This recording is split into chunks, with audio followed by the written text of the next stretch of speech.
ओम शांति। आज बाबा के 13-11-20 की साकार वाणी है। आज बाबा ने हम बच्चों को सच्ची दीपावली का अर्थ समझाया है कि सच्ची दीपावली अर्थात एक दीप से अनेक दीपकों को जगाना, लेकिन मुझ दीपक की ज्योति एक दीपक के साथ सदा उसकी लगन में मगन होकर जली रहनी चाहिए। तो जैसे एक दीप से दीप जलता जाता है और दीप माला बन जाती है, उसी प्रकार हमें आत्मा की ज्योत जगानी है। तो बाबा कहते हैं कि सच्ची दीपावली तुम अभी मना सकते हो, सच्ची दीपावली का अर्थ तुमने समझ लिया है। और बाबा ने कहा इसी में 21 जन्मों की कमाई जमा कर सकते हैं। 21 जन्मों के लिए तुम्हारी आत्मा की ज्योति जग जाती है, 21 जन्मों के लिए तुम्हारा खाता जमा हो जाता है। और बाबा ने कहा हम दीपक लगन लगाकर अग्नि रूप में अपनी रोशनी से सृष्टि पर अज्ञानता का अंधकार समाप्त करेंगे तो सच्चे सेवाधारी भी बन सकते हैं। साथ ही बाबा ने कहा अभी सृष्टि पर कयामत का समय चल रहा है, इसलिए हम बच्चों का कर्तव्य है पढ़ाई पर ध्यान देना, पढ़ाई में लग जाना और कोई बातों में जाना नहीं है। बाकी सबको अपना अपना हिसाब चुकतू करके वापस घर जाना है। जो पढ़ाई पर ध्यान देंगे, बाप को याद करेंगे, बाप उन्हें नैनों पर बिठाकर गले का हार बनाकर ले जाएंगे। केवल हमें बाप की याद में रहना है। आत्मा ही सब कुछ करने वाली है, इस बात पर अटेंशन और निश्चय होना चाहिए। बाप अभी हम पत्थर बुद्धियों को पारस बुद्धि बना रहा है। बाबा ने कहा ये सृष्टि अभी कांटों का जंगल हो गई है, इस बम्बोर को आग लगनी है, तो इस कांटों के जंगल को आग जरूर लगेगी। साथ ही बाबा ने बताया है कि अभी बेहद के ड्रामा को रास तुम बच्चों की बुद्धि में आ गया है और कोई दुनिया में ये बात समझ न सके। बाप कहते हैं तुम आत्मा का धर्म ही शांति है, बाकी शांति तो कहाँ कहाँ ढूंढते हैं, लेकिन आत्मा का स्वधर्म शांति है। तो इस स्वधर्म में टिको और अपने को आत्मा समझो। बाबा ने कहा अभी तुम आत्मा आस्तिक बने हो, त्रिकालदर्शी भी हो। मनुष्य बाप को नहीं जानते, इसलिए उनको नास्तिक कहा जाता है। एक बल एक भरोसा के पाठ को पक्का करना है। तो ये था आज के मुरली का सारांश। अब हम मुरली की शुरुआत करते हैं। मीठी बच्चे, यह बुल बुलैया का खेल है, तुम घड़ी घड़ी बाप को भूल जाते हो। निश्चय बुद्धि बनो तो इस खेल में फंसेंगे नहीं। बाबा ने कहा जैसे भूल भुलैया का खेल है, उसमें जैसे एंट्री लेते हैं और अंत तक पहुंचना है, लेकिन जिस रास्ते से जाते हैं वो रास्ता बंद ही निकलता है। तो भूल भुलैया के खेल में हम फंस जाते हैं। लेकिन बाबा ने कहा बाबा की याद भी एक ऐसी भूल भुलैया का खेल है, इसमें हम बाप को भूल जाते हैं। तो बाबा ने कहा पूरा निश्चय बुद्धि होकर इस खेल में फंसना नहीं है। इस दुनियावी खेल से परे हमें बाप की याद में बुद्धि की लाइन क्लियर रखनी है। आज का प्रश्न है कयामत के समय को देखते हुए तुम बच्चों का कर्तव्य क्या है। अभी जो समय चल रहा है वो कयामत का समय है। तो बाबा ने कहा इस कयामत के समय को देखते हुए तुम बच्चों का कर्तव्य क्या है। उत्तर है तुम बच्चों का कर्तव्य है अपनी पढ़ाई से अच्छी रीति लग जाना और बातों में नहीं जाना। बाप तुम्हें नैनों पर बिठाकर गले का हार बनाकर साथ ले जाएंगे। बाकी तो सबको अपना अपना हिसाब किताब चुकतू करके जाना ही है। बाप आए हैं सबको अपने साथ घर ले जाने। बाबा ने कहा इस समय हमारा कर्तव्य है बाप जो कहते हैं वो करना। बाबा ने कहा पढ़ाई पर अटेंशन, तो पढ़ाई से लग जाना है और बातों में नहीं जाना है। तो बाबा ने कहा बाप नैनों में बिठाकर गले का हार बनाकर वापस घर ले जाएगा। गीत है दूर देश का रहने वाला आया देश पर आए। ओम शांति। रूहानी बाप रूहानी बच्चों को बैठ समझाते हैं। भारत खास और दुनिया आम सब विश्व में शांति चाहते हैं। अब यह तो समझना चाहिए जरूर विश्व के मालिक ही विश्व में शांति स्थापन करते हैं। गॉड फादर को ही पुकारना चाहिए कि आकर विश्व में शांति फैलाओ। किसको पुकारे वह भी बेचारों को पता नहीं है। बाबा ने कहा विश्व में शांति स्थापन करने के लिए किसको पुकारना है, गॉडफादर को पुकारना है, ये भी नहीं समझते हैं। सारे विश्व की बात है ना, सारे विश्व में शांति चाहते हैं। अब शांति धाम तो अलग है, जहाँ बाप और आत्माएं रहती हैं। यह भी एक बेहद का बाप ही समझा सकता है। अब इस दुनिया में तो ढेर के ढेर मनुष्य हैं, अनेक तो धर्म हैं। कहते हैं एक धर्म हो जाए तो शांति हो जाए। सब धर्म मिलकर एक तो हो नहीं सकते। त्रिमूर्ति की महिमा भी है। त्रिमूर्ति के चित्र बहुत रखते हैं। यह भी जानते हैं ब्रह्मा द्वारा स्थापना किसकी, सिर्फ शांति की थोड़ी होगी। शांति और सुख की स्थापना होती है। इस समय में ही 5000 वर्ष पहले जब इनका राज्य था, तो जरूर बाकी सब जीव आत्माएं जीव को छोड़ अपने घर में गई। अब चाहते हैं एक धर्म, एक राज्य और एक भाषा। अब तुम बच्चे जानते हो, बाप सुख शांति संपत्ति की स्थापना कर रहे हैं। एक राज्य भी जरूर यहाँ ही होगा ना। एक राज्य की स्थापना हो रही है, ये कोई नई बात नहीं। अनेक बार एक राज्य स्थापन हुआ है। फिर अनेक धर्मों की वृद्धि होते होते झाड़ बड़ा हो जाता है। फिर बाप को आना पड़ता है। आत्मा ही सुनते हैं, पढ़ते हैं। आत्मा में ही संस्कार हैं। हम आत्मा भिन्न भिन्न शरीर धारण करते हैं। बच्चों को इस निश्चय बुद्धि होने में भी बड़ी मेहनत लगती है। बाबा ने कहा, आत्मा ही सब कुछ करने वाले हैं। ये बात में निश्चय बैठने में भी समय लग जाता है। कहते हैं बाबा घड़ी घड़ी भूल जाते हैं, तो बाप समझाते हैं यह खेल भूल भुलैया का है। इसमें तुम जैसे फंस गए हो। पता नहीं कि हम अपने घर अथवा राजधानी में कैसे जाएंगे।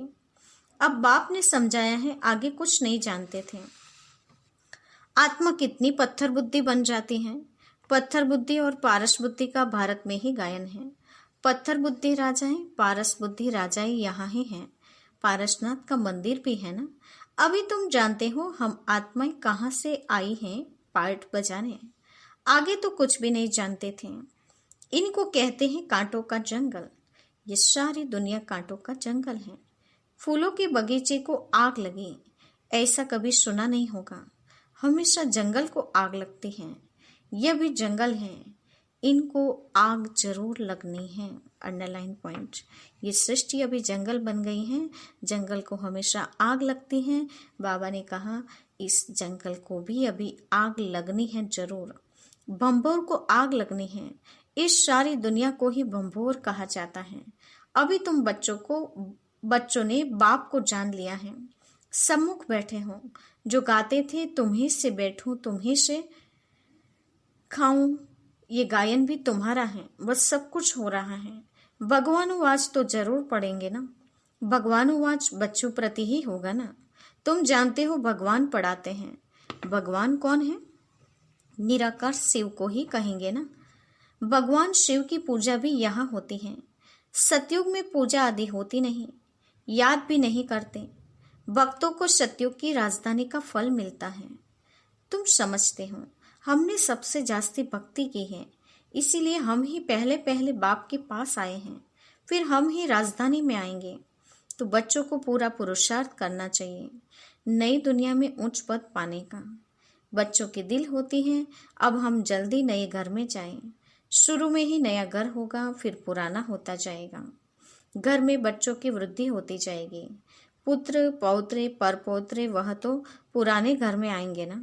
कहेंगे हमारे दादा परदादा का यह मकान है।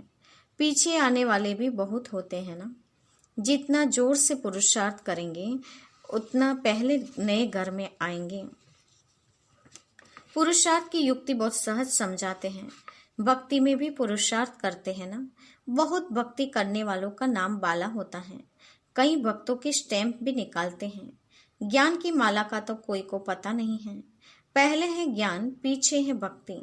यह तुम बच्चों की बुद्धि में है। आधा समय है ज्ञान, सतयुग त्रेता। अभी तुम बच्चे नॉलेजफुल बनते जाते हो। टीचर सदैव फुल नॉलेज वाले होते हैं। स्टूडेंट में नंबरवार मार्क्स उठाते हैं। यह है बेहद का टीचर।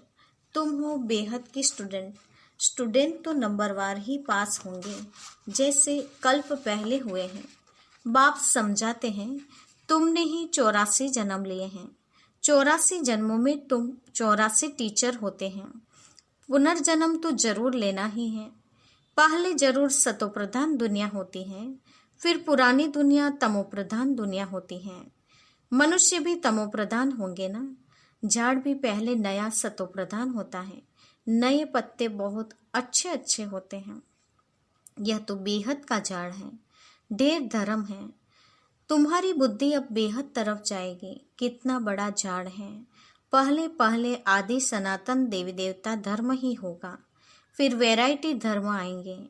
तुमने ही 84 जन्मों लिए हैं, वह भी अविनाशी हैं। तुम जानते हो, कल्प कल्प 84 का चक्र हम फिरते रहते हैं। 84 के चक्र में हम ही आते हैं। 84 लाख जन्म कोई मनुष्य की आत्मा नहीं लेती है। वह तो वैरायटी जानवर आदि ढेर हैं, उनकी कोई गिनती भी नहीं कर सकते हैं। मनुष्य की आत्मा ने 84 जन्म लिए हैं, तो यह पार्ट बजाते बजाते एकदम जैसे टायर्ड हो गए हैं, दुखी बन गए हैं। सीढ़ी उतरते उतरते सतोप्रधान से तमोप्रधान बन गए हैं। बाप फिर तमोप्रधान से सतोप्रधान बनाते हैं। बाप कहते हैं, मैं तमोप्रधान शरीर तमोप्रधान दुनिया में आया हूँ। अब सारी दुनिया तमोप्रधान है। मनुष्य तो ऐसे कह देते, सारे विश्व में शांति कैसे हो। समझते नहीं कि विश्व में शांति कब थी। बाप कहते हैं, तुम्हारे घर में तो चित्र रखे हैं ना। इनका राज्य था तो सारे विश्व में शांति थी। उनको स्वर्ग कहा जाता है। नई दुनिया को ही हेवन गोल्डन एज कहा जाता है। अभी ये पुरानी दुनिया बदलनी है। वह राजधानी स्थापन हो रही है। विश्व में राज्य तो इनका ही था। लक्ष्मी नारायण के मंदिर में बहुत मनुष्य जाते हैं। यह थोड़े किसकी बुद्धि में है कि यही भारत के मालिक थे। इनके राज्य में जरूर सुख शांति थी। 5000 वर्ष की बात है जब इनका राज्य था। आधा कल्प के बाद पुरानी दुनिया कहा जाता है। इसलिए धंधे वाले स्वस्तिका रखते हैं चौपड़े में। उनका भी अर्थ है ना। वह तो गणेश कह देते हैं। गणेश को फिर विघ्न विनाशक देवता समझते हैं। स्वस्तिका में पूरे 4 भाग होते हैं। ये सब है भक्ति मार्ग। अभी दीपावली मनाते हैं। वास्तव में सच्ची सच्ची दीपावली याद की यात्रा की है, जिससे आत्मा की 21 जन्मों के लिए ज्योति जग जाती है। बहुत कमाई होती है। तुम बच्चों को बहुत खुशी होनी चाहिए। अभी तुम्हारा नया खाता शुरू हो रहा है नई दुनिया के लिए। 21 जन्मों के लिए खाता अभी जमा करना है। अब बाप बच्चों को समझाते हैं, अपने को आत्मा समझ सुन रहे हो ना। आत्मा समझ सुनेंगे तो खुशी रहेगी। बाप हमको पढ़ाते हैं। भगवानों आज भी है ना। भगवान तो एक ही होता है। जरूर वह आकर शरीर लेता होगा, तब भगवानुवाच कहा जाता है। यह भी किसी को पता नहीं है, तब नेति नेति करते आए हैं। कहते भी हैं वह परमपिता परमात्मा है, फिर कह देते हैं हम नहीं जानते हैं। कहते भी हैं शिव बाबा। ब्रह्मा को भी बाबा कहते हैं। विष्णु को कभी बाबा नहीं कहेंगे। प्रजापिता तो बाबा ठहरा ना। तुम हो बीके। प्रजापिता नाम न होने से समझते नहीं हैं। इतने ढेर बीके हैं तो जरूर प्रजापिता ही होगा। इसलिए प्रजापिता अक्षर जरूर डालो तो समझेंगे प्रजापिता तो हमारा ही बाप ठहरा। नई सृष्टि जरूर प्रजापिता द्वारा ही रची जाती है। हम आत्माएं भाई भाई हैं, फिर शरीर धारण कर भाई बहन हो जाते हैं। बाप के बच्चे तो अविनाशी हैं, फिर साकार में बहन भाई चाहिए, तो नाम है प्रजापिता ब्रह्मा। परंतु ब्रह्मा को कोई हम याद नहीं करते। याद लौकिक को करते हैं और पारलौकिक को करते हैं। प्रजापिता ब्रह्मा को कोई याद नहीं करते। दुख में बाप का सिमरन करते हैं, ब्रह्मा का नहीं। कहते हैं हे भगवान, हे ब्रह्मा नहीं कहेंगे। सुख में तो किसी को भी याद नहीं करते हैं। वहाँ सुख ही सुख है, यह भी किसी को पता नहीं है। तुम जानते हो इस समय है 3 बाप। भक्ति मार्ग में लौकिक और पारलौकिक बाप को याद करते हैं। सतयुग में सिर्फ लौकिक को याद करते हैं।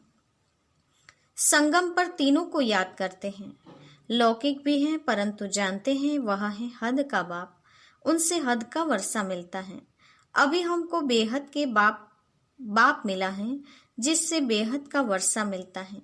ये सारी समझ की बात है।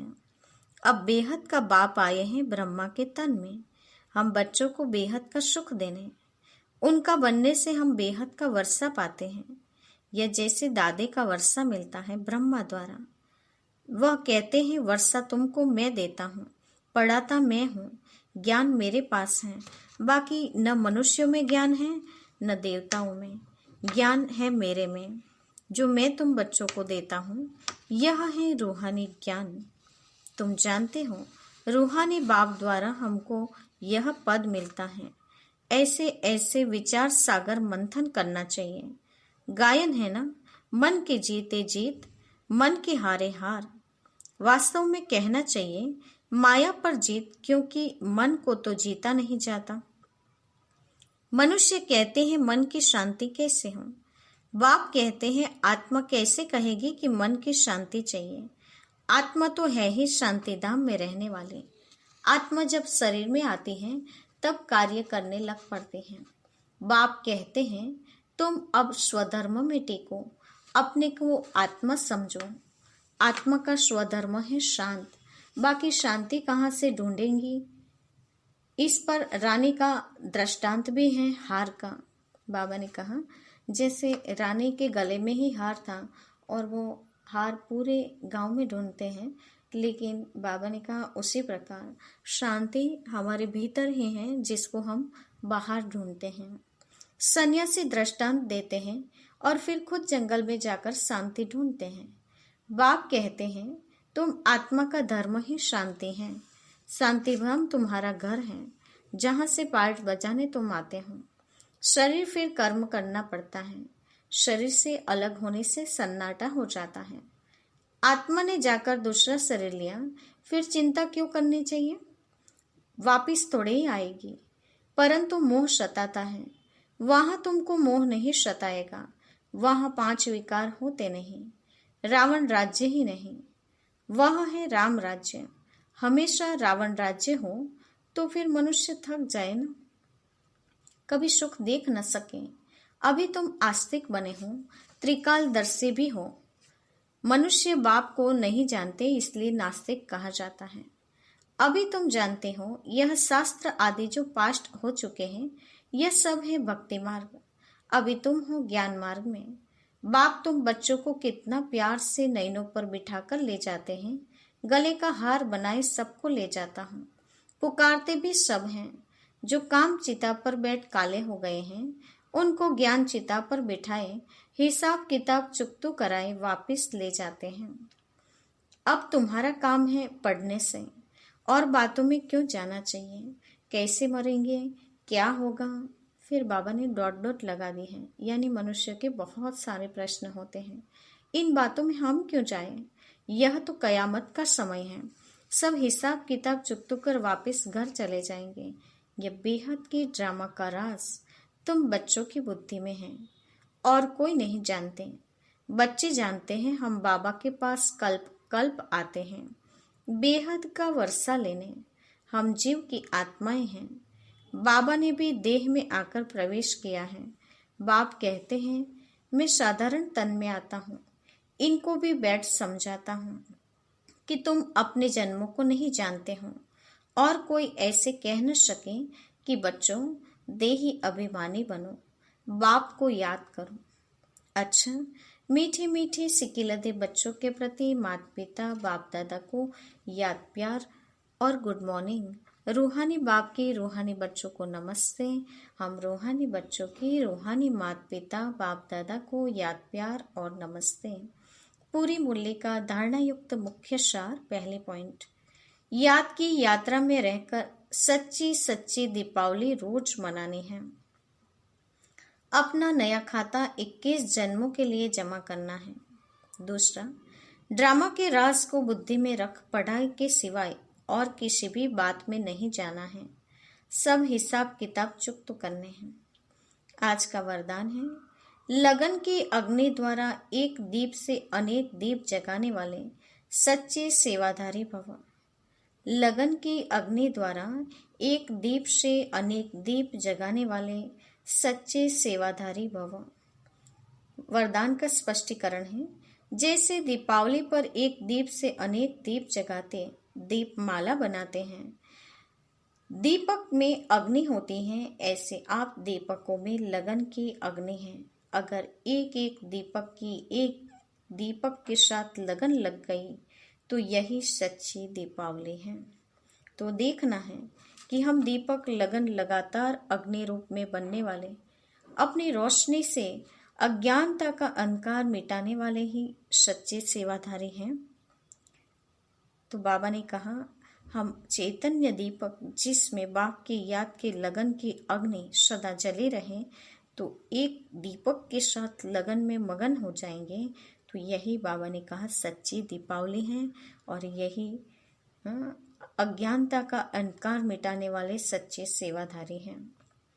आज का स्लोगन है, एक बल एक भरोसा, इस पाठ को सदा पक्का रखो तो बीच भंवर से सहज निकल सकेंगे। एक बल एक भरोसा, इस पाठ को पक्का रखो तो बीच भंवर से सहज निकल जाएंगे। आज के मुख्य पॉइंट्स हैं। अभी आज बाबा ने हम बच्चों को समझाया है कि अभी सृष्टि पर कयामत का समय चल रहा है, इसीलिए हम बच्चों का कर्तव्य है पढ़ाई पर ध्यान देना और बातों में बुद्धि नहीं जाए उसका ख्याल रखना। बाप हम बच्चों को नैनों पर बिठाकर गले का हार बनाकर वापस अपने साथ घर ले जाने के लिए आए हैं, तो उसके लिए हम बच्चों को भी ऐसा पुरुषार्थ करना है। बाबा ने कहा, इस सृष्टि नाटक की भूल भुलैया में तुम बच्चे ऐसे फंस गए हो कि बाप की याद घड़ी घड़ी भूल जाती है, बाप की याद खिसक जाती है। तो बाबा ने कहा, पूरे निश्चय बुद्धि होकर बाप की याद में रहना है। दुनिया में बाबा ने कहा गॉडफादर को पुकारते हैं, लेकिन विश्व में शांति कैसे फैलानी है, विश्व में शांति कैसे होगी, ये कोई भी जानते नहीं है। बाबा ने कहा आत्मा ही सुनती और पढ़ती है, आत्मा सब कुछ करने वाली है, ये निश्चय नहीं बैठता, इसमें मेहनत लगती है। तो बाप को समझने में भी जैसे कि मुश्किलात हो जाती हैं, कितना समझाए लेकिन समझ नहीं सकते हैं। खास अंडरलाइन पॉइंट बाबा ने बताया कि फूलों के बगीचे को आग लगी ऐसा नहीं कहा जाता, कांटों के जंगल को आग लगते हैं। तो पूरी दुनिया कलयुग अभी कांटों का जंगल है, जिस भंभोर को अब आग लगनी है, इसीलिए इनसे मुख मोड़ लेना है। अभी भगवान पढ़ाते हैं, ये बात का नशा होना चाहिए। बाबा ने कहा याद का पुरुषार्थ का जितना जोर करेंगे उतना आत्मा पावन बनती जाएगी। तुम बेहद के स्टूडेंट हो और स्टूडेंट तो नंबरवार ही पास होंगे, इसीलिए बाबा ने कहा बेहद के टीचर से पढ़ रहे हैं और नंबरवार सबको पास होना है। सच्ची दीपावली का अर्थ बाबा ने समझाया कि तुम आत्मा की ज्योति एक दीपक के साथ जुड़ जाएगी, लगन की अग्नि में तुम मस्त हो जाएंगे तो तुम्हारी कमाई हो जाएगी और 21 जन्म तक ये ज्योति जगी रहेगी। 21 जन्म के लिए तुम्हारा खाता जमा हो जाएगा। तो तुम बच्चों को बहुत खुशी होनी चाहिए कि हम सच्ची दीपावली को समझ चुके हैं। आत्मा समझ के ये सुनेंगे तो बाबा ने कहा खुशी भी होगी। श्री बाबा अभी ब्रह्मा द्वारा हम बच्चों को वर्षा दे रहे हैं। बाबा ने कहा यानी श्री बाबा ने कहा मैं ही पढ़ाता हूँ, ज्ञान मेरे पास है, बाकी न मनुष्यों में ज्ञान है न देवताओं में, ये रूहानी ज्ञान देने वाला मैं एक बाप हूँ। बाबा ने कहा कि रूहानी बाप द्वारा हम यह पद प्राप्त करते हैं, उनसे यह रूहानी पढ़ाई पढ़ते हैं। ऐसे ऐसे विचार सागर मंथन करना चाहिए। मन जीत जगत जीत नहीं कहा जाता, बाबा ने कहा माया पर जीत, ये शब्द एक्यूरेट हैं, उस पर अटेंशन देना चाहिए। बाबा ने कहा एक बल एक भरोसे के पाठ को पक्का करेंगे तो बीच भंवर से भी तर जाएंगे। अच्छा, ओम शांति।